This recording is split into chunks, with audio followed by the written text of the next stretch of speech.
Hi friends, welcome to Vidhu's world. బ్రహ్మదేవుడు పంచభూతాలను పిలిచి ఒక్కో వరం కోరుకోమన్నాడు. వరం కోసం తొందరపడిన ఆకాశం అందరికంటే పైన ఉండాలని కోరింది. ఎవరికీ అందనంత ఎత్తులో నిలిపాడు బ్రహ్మ. ఆకాశం మీద కూర్చునే వరాన్ని సూర్యుడు కోరడంతో నేటికీ ఆకాశం మీదే విహరిస్తున్నాడు. వారిద్దరి మధ్య ఆధిపత్యం చేసే వరమడిగిన జలం మేఘాల రూపంలో మారి ఆకాశం మీద పెత్తనం చెలాయిస్తూనే కొన్నిసార్లు సూర్యుణ్ణి కప్పేస్తుంది. పై ముగ్గురిని జయించే శక్తిని వాయువు కోరడంతో పెనుగాలులు వీచినప్పుడు రేగే దుమ్ము ధూళికి మేఘాలు పటాపంచలవడం, సూర్యుడు ఆకాశం కనుమరుగవడం జరుగుతాయి. చివరి వరకు సహనంగా వేచి చూసింది భూదేవి. పై నలుగురు నాకు సేవ చేయాలని కోరడంతో బ్రహ్మ అనుగ్రహించాడు. అప్పటి నుండి ఆకాశం భూదేవికి గొడుగు పడుతోంది.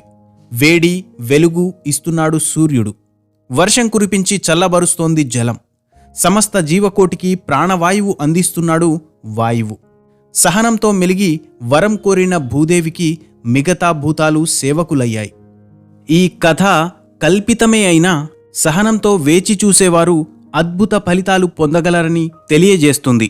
సహనానికి ప్రతిరూపం స్త్రీ. అందుకే భూదేవిని ఓర్పు సహనాలకు ప్రతిరూపంగా చెబుతారు. సహనం అంటే నిగ్రహం పాటించడం, కష్టాల్లో ఉన్నప్పుడు ఉద్వేగాన్ని దాటేయడం లేదా వాయిదా వేయడం, బాధను అధిగమించడమే సహనం. సహనంగా ఆలోచించే వారికి సమస్యలు వాటంతట అవే దూరమవుతాయి. మన జీవితంలో ఏదైనా అనుకోని సమస్య ఎదురైనప్పుడు అనుచిత నిర్ణయాలు తీసుకోకుండా సహనంతో ఆలోచిస్తే తప్పక పరిష్కారం లభిస్తుంది. ఓర్పు, సహనం అనేవి ప్రతి వ్యక్తి ధరించవలసిన ఆభరణాలు. గమనం గమ్యాన్ని చేరుకోవడానికి ఉపయోగపడితే సహనం విజయాన్ని చేరుకోవడానికి తోడ్పడుతుంది. గమ్యం చేరాలని ఉరకలు వేస్తే అలసిపోతాం, గెలవాలని ఆవేశపడితే ఓడిపోతాం. అందుకే గమ్యం చేరడానికైనా జీవితంలో గెలవడానికైనా సహనం ఎంతో అవసరం. అందుకే సహనంతో ఉండండి, విజయాలను అందుకోండి. సర్వేజన సుఖినో భవంతు.